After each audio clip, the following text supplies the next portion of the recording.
North Carolina Democrats held a rally on Thursday on the first day of early voting. Governor Roy Cooper, whose term is not up until 2024, spoke about the importance of the midterm elections. Cooper said, quote, "There has never been a bigger difference between Republicans and Democrats than this year." Cooper spoke about the right to an abortion and the freedom to vote as two of the major issues on the ballot this year. Cooper encouraged people to vote for Democrats, including Cheri Beasley, who is on the ballot against Representative Ted Budd to replace outgoing Senator Thom Tillis. Budd is currently leading in the polls, but the race could be close. What a great leader Chairman Bobby Richardson is. Let's give her a big round of applause. And what about Meredith Cuomo and this Democratic Party staff? Thank you, guys. This is a big day. Time for it to start. Time for us to make sure that we're looking out for everyday North Carolinians. This election means a lot.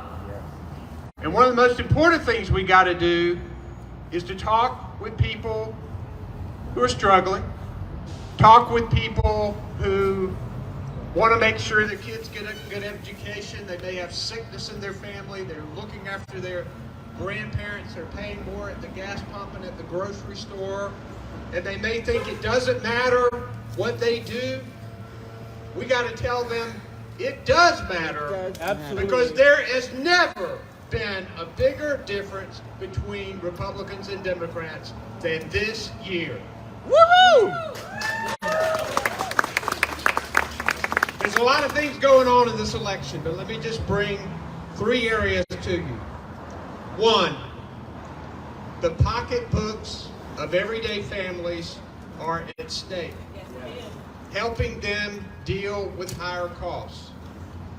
Number two, our constitutional rights and freedoms, including abortion rights and freedom to vote. Woo! And number three, democracy itself. Yes. All right. Talk about the first one. Republicans are using this campaign to point fingers and to complain about inflation and things costing more for North Carolinians and Americans. Just the sign. Democrats are actually doing something about it.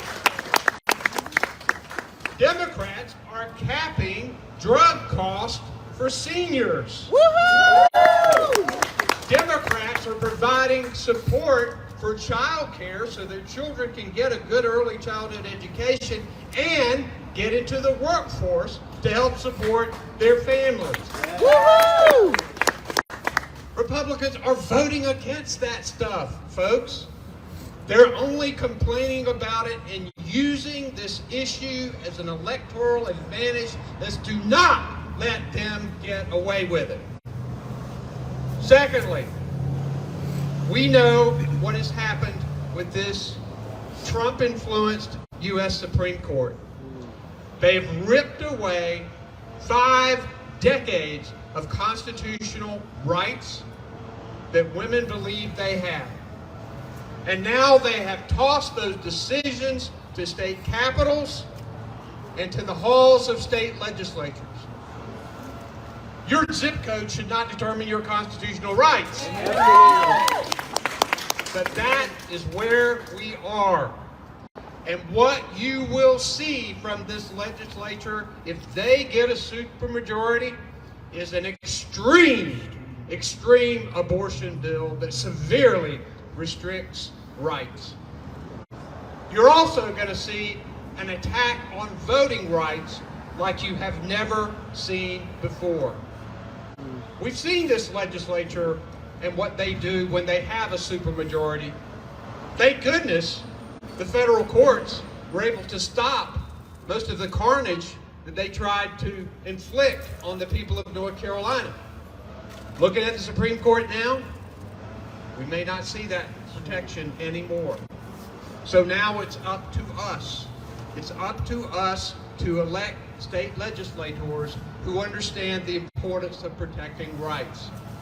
Finally, protecting our democracy. I cannot believe I'm actually having to say that, protecting our democracy. But it's pretty clear that a majority of the Republican Party prefers an autocracy to a democracy as long as their guy is in charge. And that is wrong. If we want to preserve our democracy, we have to make sure that we're electing people who believe in it. Now, I may not be personally on the ballot, but my ability to have an effective veto is. Yes. We must maintain the number of Democrats that we need in the state legislature to protect my veto. Woohoo! Yes. Yes. We're going to get it done. We saw what they did before Trump. Yeah. Now what Trump has enabled Republicans to do and say, I don't want to see what they would do after Trump. And now you're seeing the leaders of the state house and the state senate say, oh, it's not going to be that bad. We're going to moderate. We're going to make sure that things are even and reasonable. Don't you believe it? Look at what they do and not what they say. The leader of the House just a few weeks ago spoke at a Trump rally, an election-denying Trump rally. The leader of the Senate said the January 6th committee hearings were fiction. If you do not think our democracy is at risk, then you got another thought coming. And why we need to work harder than ever at electing our local Democrats, making sure that we elect these Democratic legislators to keep that number that we need. Our members of Congress are critically important. You're going to hear from a couple of those today. Our judges should not be running in partisan elections. Absolutely. They should not be. But Republicans have decided that's what they want, because they want their judges to be partisan. And so now our judges are forced to run in partisan election. Let's make sure they win, because they are going to be fair and follow the law. Yes. Woo! And finally, I get to introduce to you somebody who can make the difference in Washington and who will represent everybody in North Carolina. I know her. I appointed her as Chief Justice of the State Supreme Court.